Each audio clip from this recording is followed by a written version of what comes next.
This morning we read from Srimad Bhagavatam 7th Canto, 10th chapter, text 50.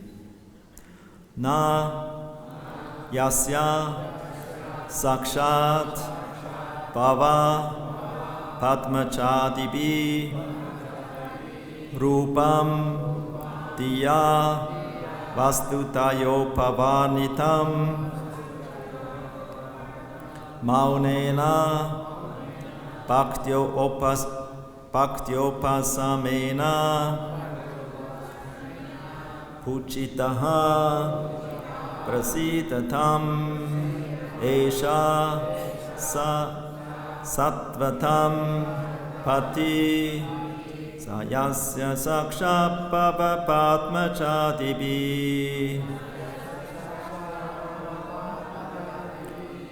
nayasya sakshat bhava padmachadibi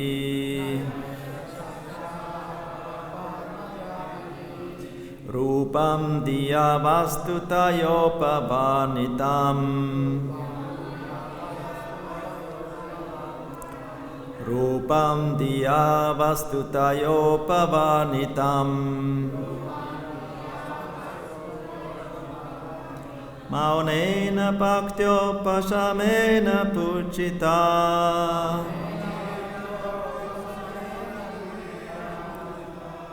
maunena bhaktyopasamena puchita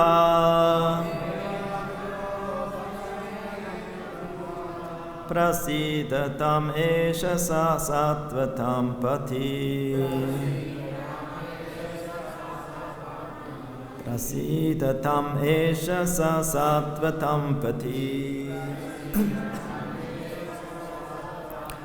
nayasya sakshat bhava padmachadibi rupam diya vastutayopavanitam maunena bhaktyopasamena puchita prasidatam esha sattvatam pati. Translation and purport by His Divine Grace Srila Prabhupada Ki Jai. Verses spoken by Narada Muni to Yudhishthira Maharaj. Exalted persons like Lord Shiva and Lord Brahma could not properly describe the truth of the Supreme Personality of Godhead, Krishna. May the Lord, who is always worshipped as the protector of all devotees, by great saints who observe vows of silence, meditation, devotional service, and renunciation, be pleased with us.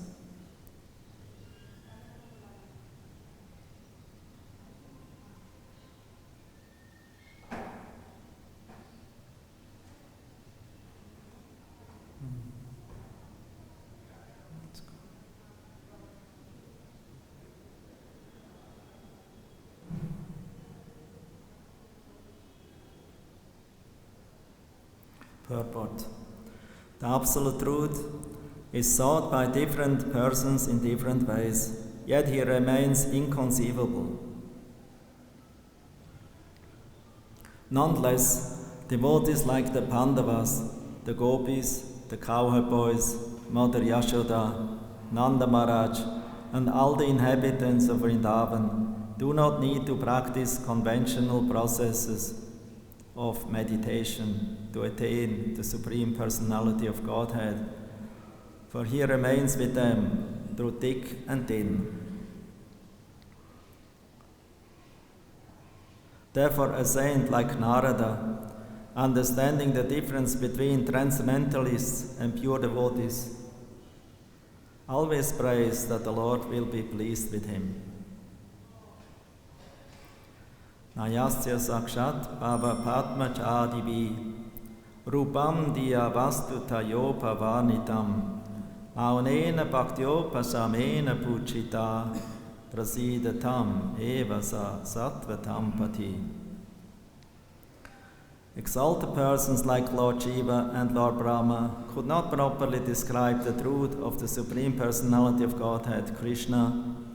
May the Lord, who is always worshipped as the protector of all devotees by great saints who observe vows of silence, meditation, devotional service, and renunciation, be pleased with us.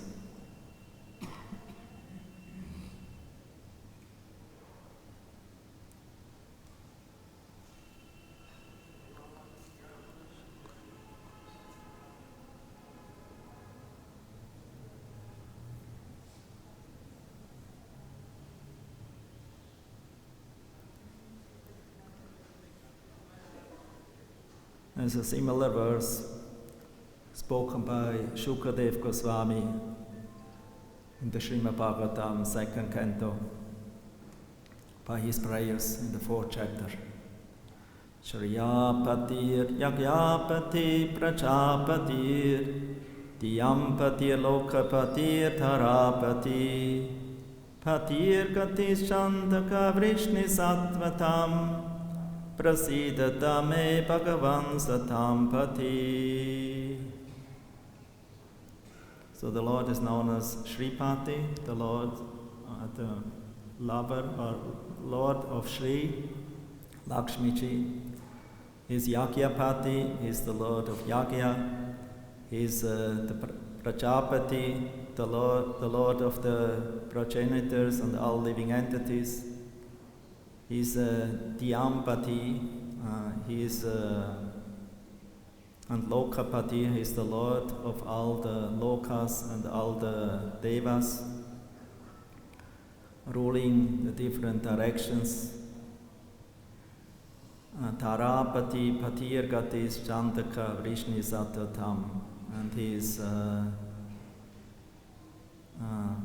worshipped, or the Lord of the Vrishnis, who are all pure in the heart. Prasidata me Bhagavan Satam Pati.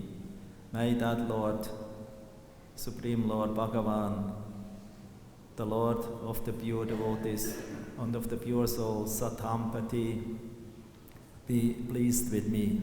Prasidatam. So this phrase often we hear in the prayers of the great devotees. Also here Srila Narad Muni, he also in a humble way offered his obeisances and his respect to the great devotees and to the Supreme Lord, that the Lord may be pleased with his devotional service. Narada, speaking to Yudhishthira Maharaj, he spoke about the glories of Prahlad Maharaj and Lord Nrsingadev.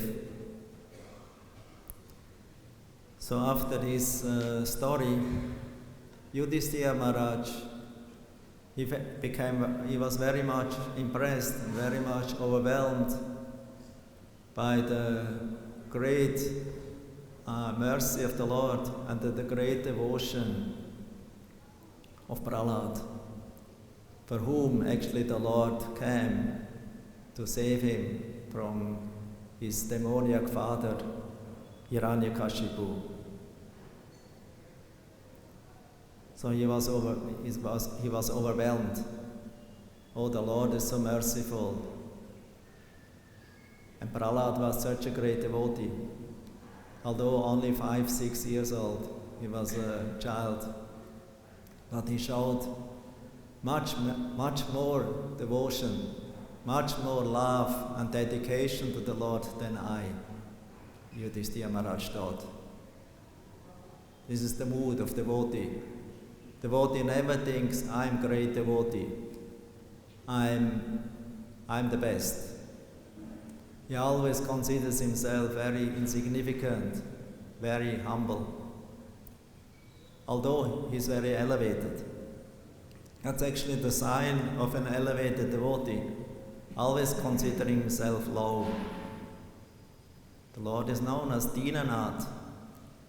He's merciful to those who consider themselves low and humble. Not low and humble by being fallen or degraded, but low and humble in the attitude that I'm insignificant servant, most humble and insignificant and fallen servant of the servant of the servant of the servants of the Lord. This is the safest position for everyone, to be very humble and meek. That is known as Sharanagati. One of the items of Sharanagati is devotee is meek and humble.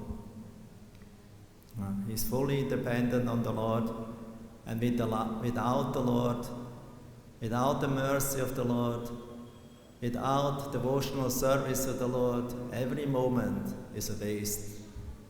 He feels lost, he feels lonely, he feels completely helpless. Completely opposite of materialist. Materialist person always think, I don't need anyone for help. I'm the master, I'm so intelligent, I'm so learned, I'm so clever, I'm so great specialist and expert in my field. I'm so powerful.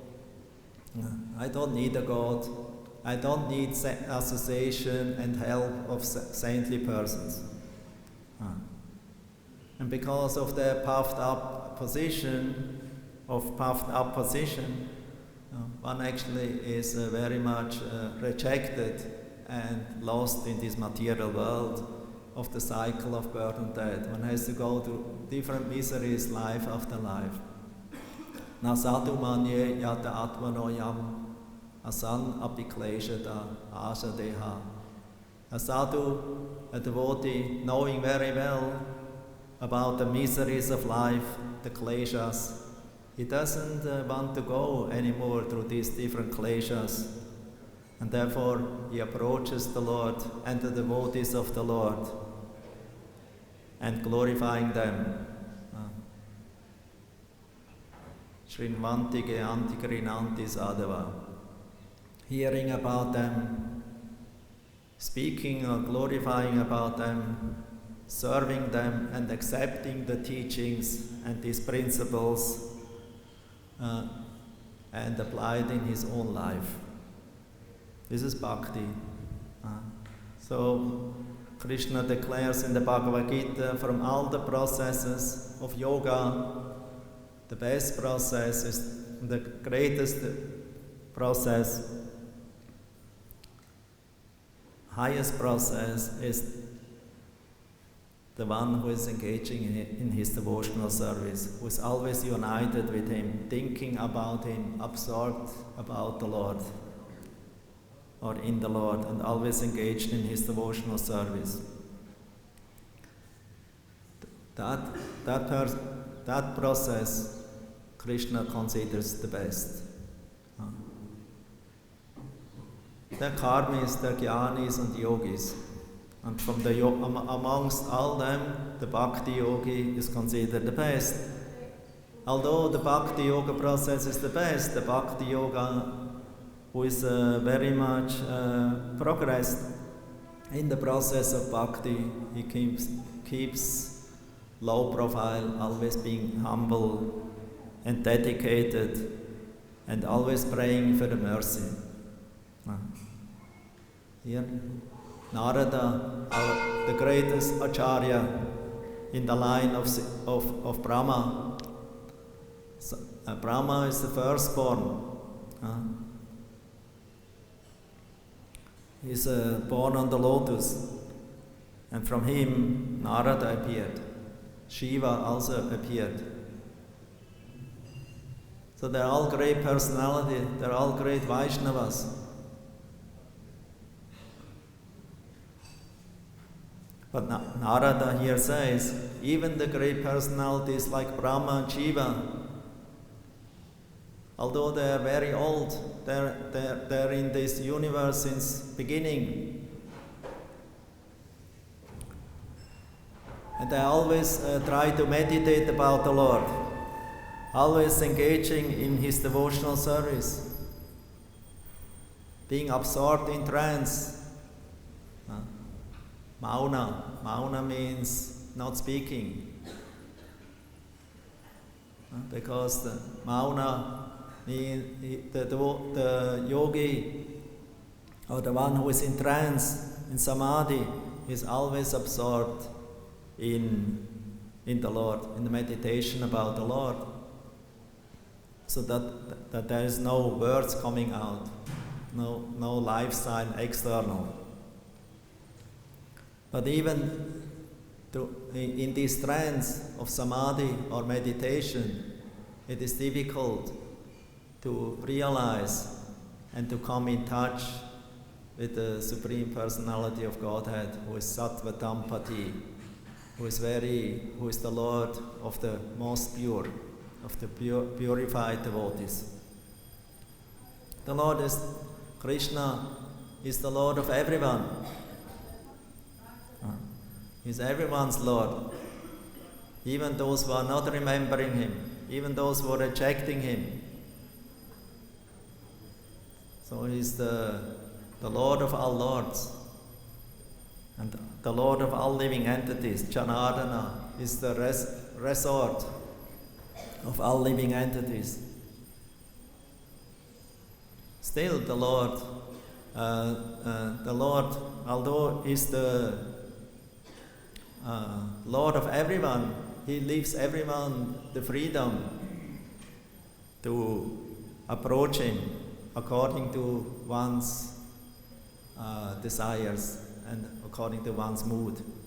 Yetamam prapadyante tamsatai vachamyaham. The way one surrenders unto Krishna, Krishna reveals Himself.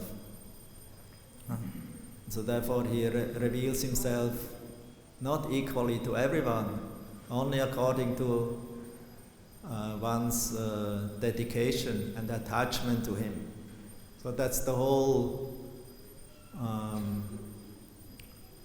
process in life to ultimately attain attachment, love to Krishna. Panchama Purushartha, Prema Pumartha Mahan. This is considered the highest, the fifth goal, highest goal, Prema Pumartha Mahan. Most people there just go through Dharma, Artha, Kama, maybe moksha, liberation. But very rarely somebody likes to love Krishna, to become attached to Him only single-mindedly, without any award or any payment. This kind of dedication, it's very rare. It's also described in the Bhagavatam, 6th canto.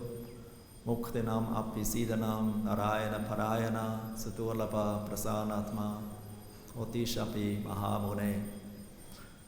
Amongst the many yogis and jnanis who are searching and attempting for liberation, only very rarely one of them will become a Narayana Para, or a pure devotee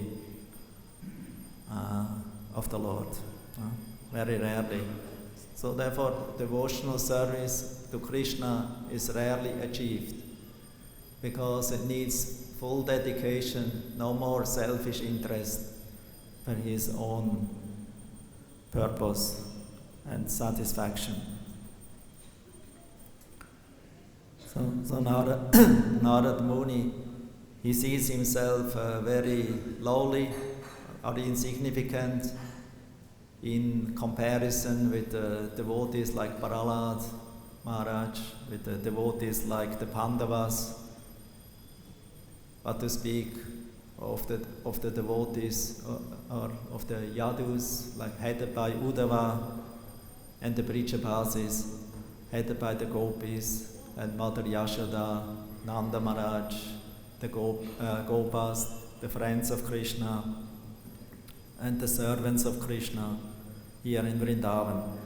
They are all very, very elevated devotees, completely dedicated to Krishna all the time, according to their capacity and desire how to serve Him and to please Him. That's an interesting description given by Sanatana Goswami in the Brihad Bhagavatamrita,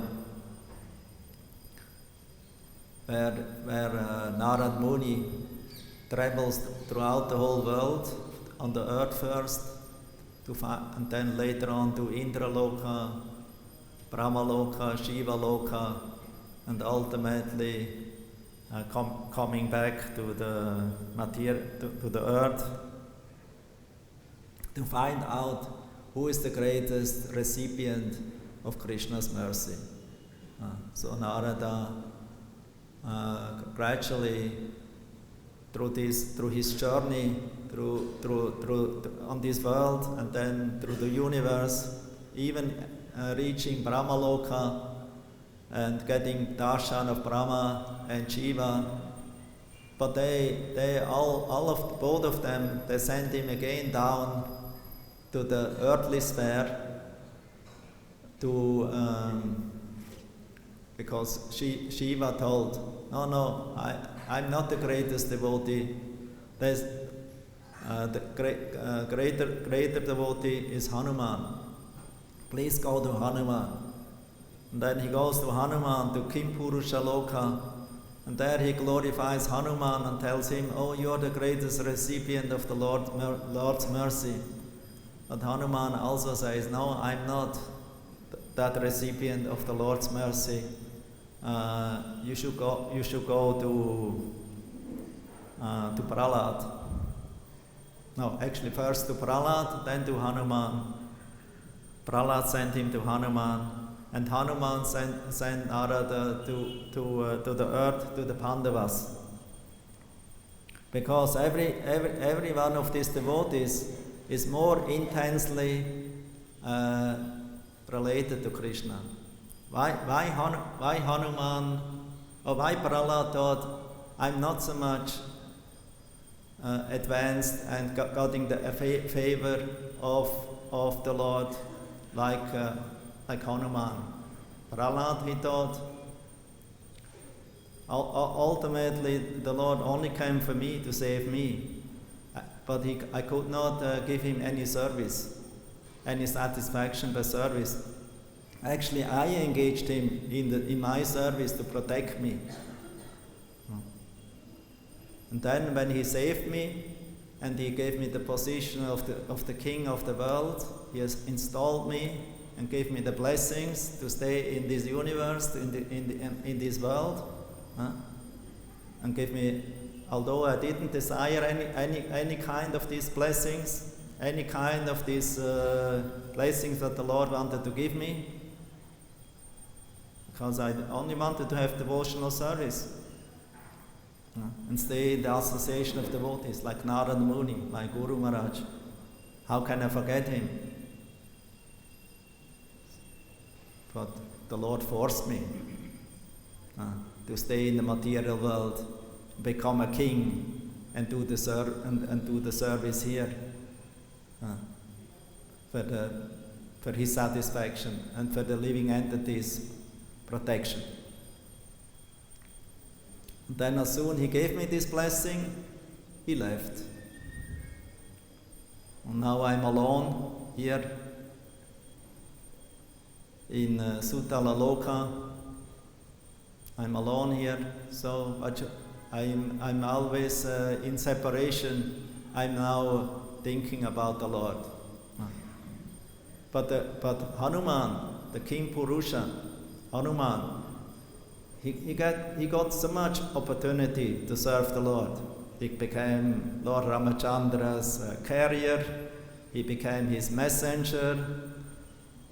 He he was fighting for Hanuman, for Ramachandra, and he made so many various different kinds of services, so that I don't see anyone in this world who did more service than Hanuman.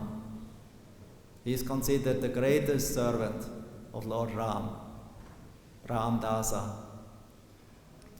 He's the greatest Ram Bhakta because he's always absorbed in servitorship to the Supreme Personality of Godhead. That's his only desire. So Narada, when he heard about the glories of Hanuman, he immediately went to Kimpurusha Loka, and he met Hanuman there, absorbed in the worship of Lord Ramachandra on his altar. He did his puja, and the great sage approached him, offered him obeisances, and started to glorify him. Oh, you are the greatest recipient of the Lord's mercy.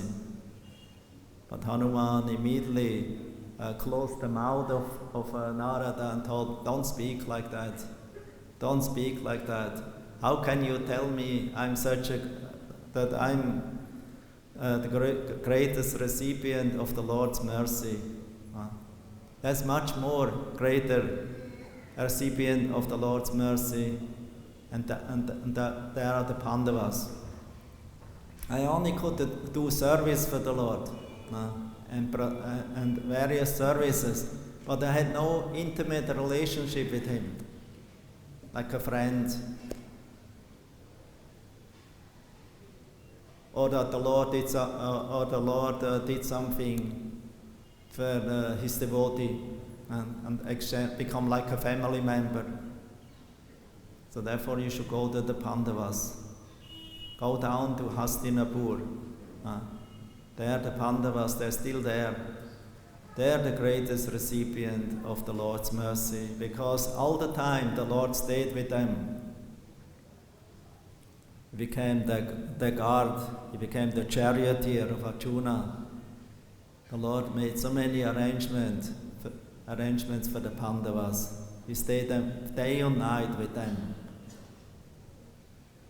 So go to them. They were most dedicated to the Lord. So Narad Muni approached the Pandavas, Yudhishthira Maharaj, Arjuna, Bhimasen, like that, and congratulated them as the greatest recipient of the Lord's mercy. But they also could not tolerate the glorious service, because they were also very humble and told, so we did, what is the glorious service? Now the Lord left us. We're staying alone here in our kingdom. He gave us the kingdom and then He left. As long we were in bad situation, as long we had to suffer, He was with us. But then when it went better, and we got the kings of the world, we got the throne of Hastinapur, then He left us. He told us, so now I have to go to my family members, to the Yadus in Dwaraka. There I'm very much, long time I'm separated from them, and they need me very much. They're eager to see me. I have to go there. So that means the Yadus, they're the much greater recipient of the Lord's mercy than we are. He was with us in bad time, but in the good time not. But with the Yadus, He is all the time. So go there. So he went to the Yadus and glorified them. But the Yadus told, actually amongst the Yadus, the best is Uddhava, because he got the experience of Vrindavan. Krishna sent him to Vrindavan as a messenger, to bring a message to the inhabitants of Vrindavan who felt great separation, pain of separation of Him. So go to this Uddhava.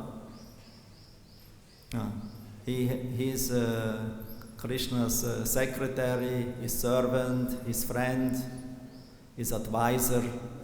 He made so many wonderful services for the Lord, and is always absorbed in the Lord's loving devotional service.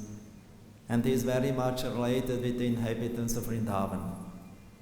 And Uddhava, of course, he told, yes, one time I thought I'm the best and the greatest recipient of the Lord's mercy, but then the Lord sent me to Vrindavan, where I saw the love of the Vrijabasis, like the gopis, and Mother Yashoda, Nanda Maharaj, how the day and night they were completely absorbed in Krishna consciousness, always thinking about Krishna in the mood of separation. Others whom the Lord left, they may forget him, because most of the living entities in the material world have forgotten Krishna. But the devotees of the Lord who once had a taste in a relationship with Krishna, they never can give it up. They will always yearn, they will always become eager to get more and more this taste again and again. This we can see in the inhabitants of Vrindavan, the Nitya Parishads, headed by the gopis and gopas and the Mother Yashoda and Nanda Maharaj. They were all the time completely absorbed in Krishna's service, so much attached. They are completely attached. They could not live without Krishna for even a moment. So they are considered the highest devotees. So Narada went to Vrindavan, and he witnessed the glories of the life here in Vrindavan. So here in the Srimad Bhagavatam,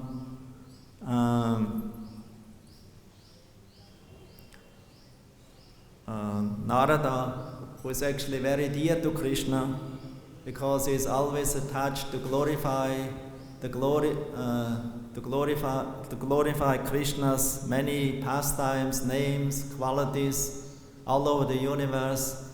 Therefore, he is always witnessing all the different pastimes and forms of the Lord and names of the Lord, and with his Veena together is always glorifying, traveling throughout the whole universe. And he is very dear to the Vaishnavas, because those who are not Vaishnavas, they cannot see Narad Muni. They cannot see who is a great devotee, a very dear, elevated devotee like Narad Muni. So Narad Muni always wants to help the devotees, the Vaishnavas, in their service, increasing their attachment, their greed, to serve Krishna, to become more close to the Lord. Although he considers himself not so much close, he sees others more close, more elevated, because he considers himself just a servant, a sadhaka, who is following the process of rules and regulations, in hearing, chanting, remembering, ninefold process, or 7 of them. Because Sakyam and Atmanivedanam is Raga Marg, means spontaneous devotion or love. So Narada, he acts like a sadhaka in Vidhi Marg, in Vaidya Bhakti, always following the rules and regulations. So he gives an example for the whole universe, because he acts as an Jagat Guru, as a world Acharya, to show us how to serve the Lord. And he gives everyone hope, every living entity, he gives hope by his teachings, to elevate them and to start and engage in devotional service. He rejects no one who takes shelter of him. So Narada Muni and his disciplic succession is very, very merciful to the fallen souls. So therefore they travel throughout the whole universe, through the different sections of the world, to elevate the people and encourage them in Krishna's service. This is the greatest service what one can do, to engage in the welfare activity, in helping others in their service to Krishna. And we are very lucky, we are very fortunate that we are in such a sampradaya coming from Brahma, Narada, Vyasa, Madhvacharya, like that, Lord Chaitanya, 6 Goswamis, and His Divine Grace, Srila Prabhupada.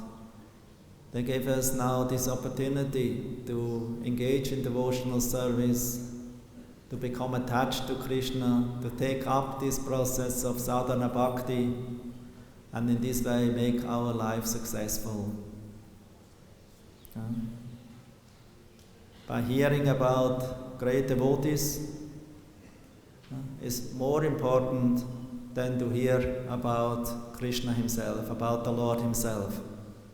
Because the devotees are realized, they're experienced, they're relishing bhakti process, they realize the bhakti process. So by hearing from them about their devotional service and about their experience with Krishna, then if a devotee like us, or aspiring devotees like us, when we hear about it, then we become also attracted, we become purified. First one has to become purified. In the impure heart, the means sattvata pati, Krishna will not take place, because he is the Lord of the sattvatas, those who are pure in heart, pure in consciousness. Those who are impure in consciousness, the Lord will not appear. But the devotee appear. As long as we are serious or innocent and let ourselves help, the devotee always is ready to help. He never gives up with his way of approaching the conditioned soul, to give them opportunity in the service of Krishna.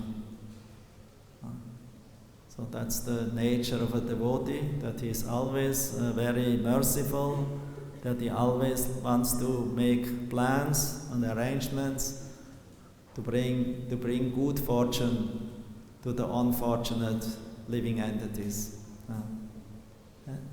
and also to the devotees. There are those who have forgotten Krishna, and then there are those who are devotees of Krishna in different degrees, sadhakas in Raga Marg and sadhakas in Vaidya Marg, and the Ragatmikas in the Vrindavan mood, who are always engaged in devotional service to Krishna all the time. They didn't have to train it. It's described here in Prabhupada. The Prijabhasis, they didn't have to make exercises and following a sadhana to become such elevated devotees of the Lord. So dear, intimate service, acting as mother or father, or as friend, or as lover, or even as a servant here in Vrindavan. In the 10th canto of Srimad Bhagavatam, there's the verse spoken by Shukadev Goswami to Maharaj Parikshit, when Shukadev Goswami narrated the story about Krishna's childhood pastimes, and how Mother Yashoda was binding Krishna in the Damodar Lila. So Maharaj Parikshit became very curious. What was the qualification and Yashoda Devi and Nanda Maharaj got such a position that they became the fathers and mothers of the Supreme Personality of Godhead, Sri Krishna, here in Vrindavan? What was their sadhana? What was their qualification? And Shukadev Goswami in the 10th canto 9 chapter text 21, he says, Nayam Sukhapo Bhagavan Dehinam Gopika Suta Jnaninam Chatma Bhutanam Yata Bhakti Matam Iha. The Supreme Personality of Godhead, Krishna, the son of Mother Yashoda, is accessible to devotees engaged in spontaneous loving service. But he is not as easily accessible to mental speculators, to those striving for self-realization by severe austerities and penances, or to those who consider the body the same as the self.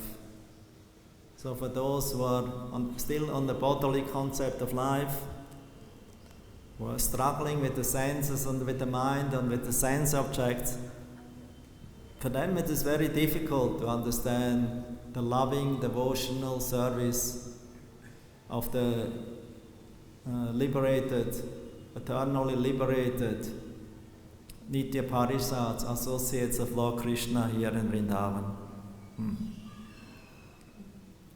So Mother Yashoda and Nanda Maharaj didn't have to perform any austerities to receive this exalted position. They were always absorbed in this mood.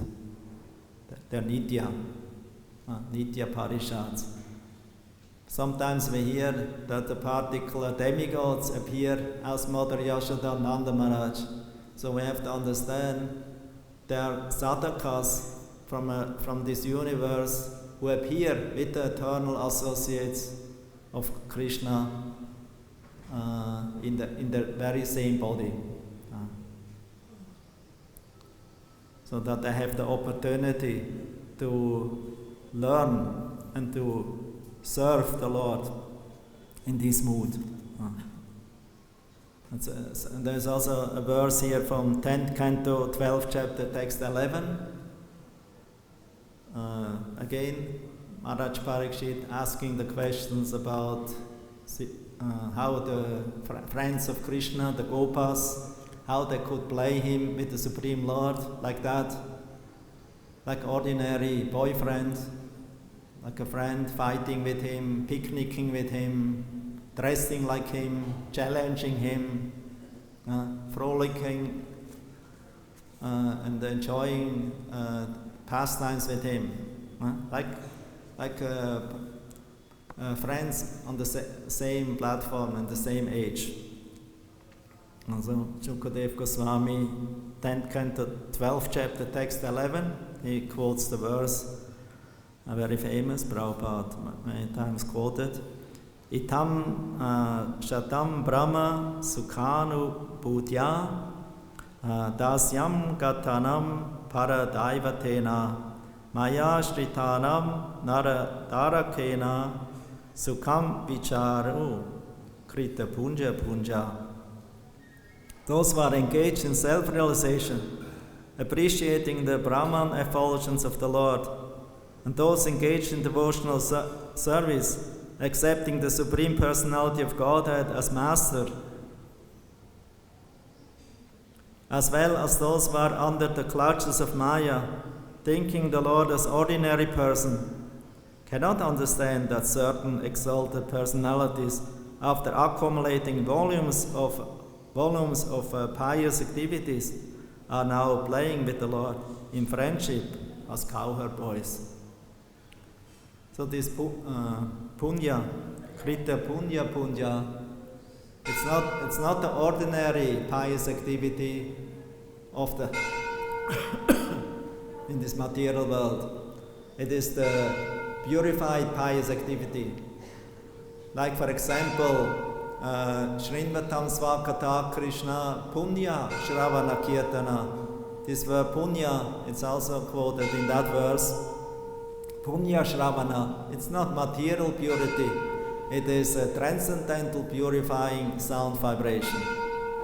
And because these great souls who became friends of Krishna had opportunity to associate with Krishna as friends on the same platform,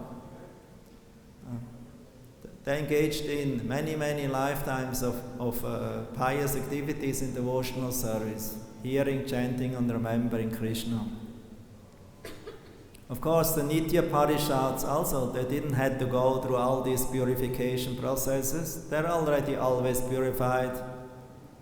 But there are also certain souls from this world who are joining them.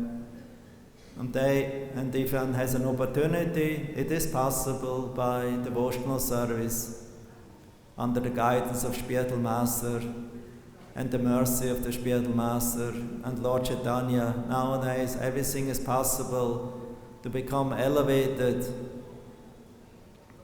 and be engaged in sentiment of loving devotion in either Dasya, Sakya, Vatsalya or Madhurya towards Krishna. That's why actually Lord Chaitanya appeared in this world. He was completely always absorbed in Madhurya Ras, and in Madhurya Ras all other Ras are included, and therefore after his initiation in Gaya by Ishvarapuri, he showed all the symptoms of rasa, of bhakti ras, beginning with Dasya, Sakya, Vatsalya and Madhurya. So he relished all these different moods on the way back to Navadvip, and his ecstasy increased more and more.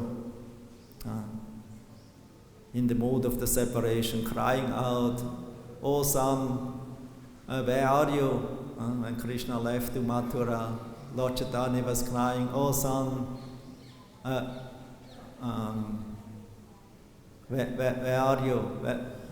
Why you have left us, when you will come back?"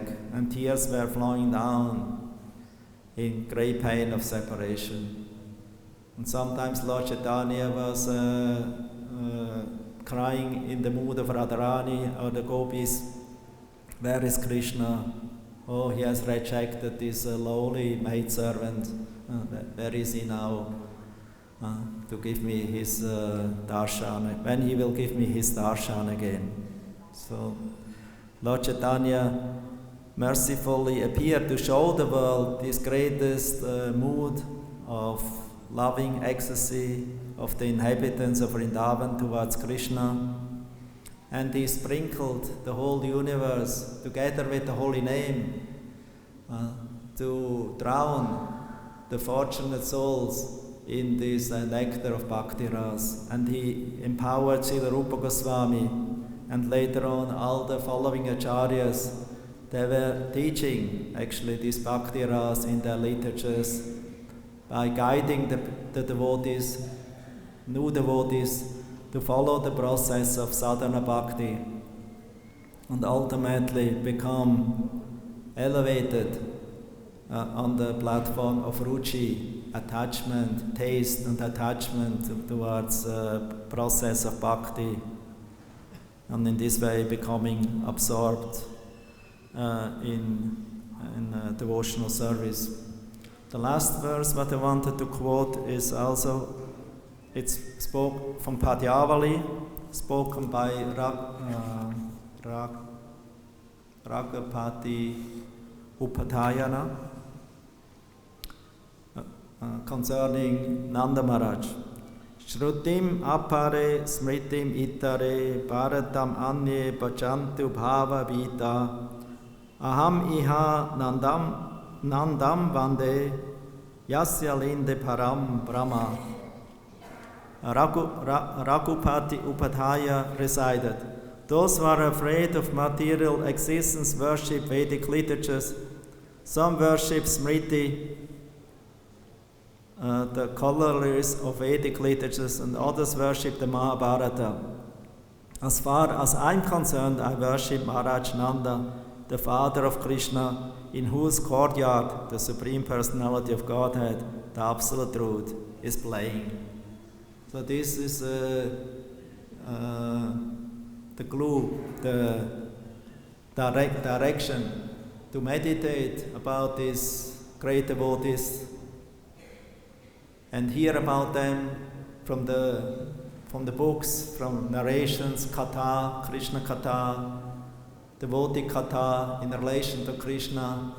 And the more we actually hear about it and chant also in this direction, to become servant of the servant in this mood, will ultimately change the heart of the devotee and will give him this taste, but normally is not available in this world so easily, even for the great yogis, for the jnanis, and even for the sadhakas in dasyaras who are satisfied in dasya. It is not easily available because it is only available if it is given. It's revealed by the Lord. As by the Upanishad, there's one verse, Nayam Atma Paravachanena Labhya Na Medhaya Na Bahuna Shrutena. We cannot understand and experience the Lord with good intelligence, with nice education, or by speaking nicely about Him. It is only attained by His mercy when the Lord wants to reveal Himself to a particular devotee, to make him fortunate, to give him his darshan. But the personal darshan of Krishna is very rare. And we have nowadays this good fortune to always have the darshan of the Lord and of the Lord's pure devotees, His Divine Grace Srila Prabhupada, many nice devotees, bhaktas here in Vrindavan, wherever we are, all over the world, so many nice devotees, so many nice deities installed now, many temples, so many various services we can perform. And Srila Prabhupada arranged these Bhagavatam classes every day in the morning, throughout the whole year. Some they do it for 7 days, or whenever they like, sporadically, or whenever they have a whimsical desire to do it. But the devotees who have a taste in bhakti-yoga, they always have eagerness to hear, to speak, and to read about the Bhagavatam. Shrindvanti Gyanti Krinanti Sadhava, and accepting these teachings and apply it in our lives. So that's the benefit of regularly hearing Srimad Bhagavatam, not only 7 days in the year, but 7 days every day in the year, throughout the whole life. Because the Bhagavatam is Krishna Himself, Sanatana Goswami, and the Bhagavatam itself, it says, Krishna Himself descended again in the Kali Yuga in the form of the Srimad Bhagavatam to give the darshan to us. So by regularly touching and being in contact with Bhagavatam, also distributing the Bhagavatam to others, we actually are always associating with Krishna, with His devotees, with the previous acharyas, and also giving the other people the opportunity for it. Hare Krishna. Grantaraj Srimad Bhagavatam Ki Jai. Hare Krishna.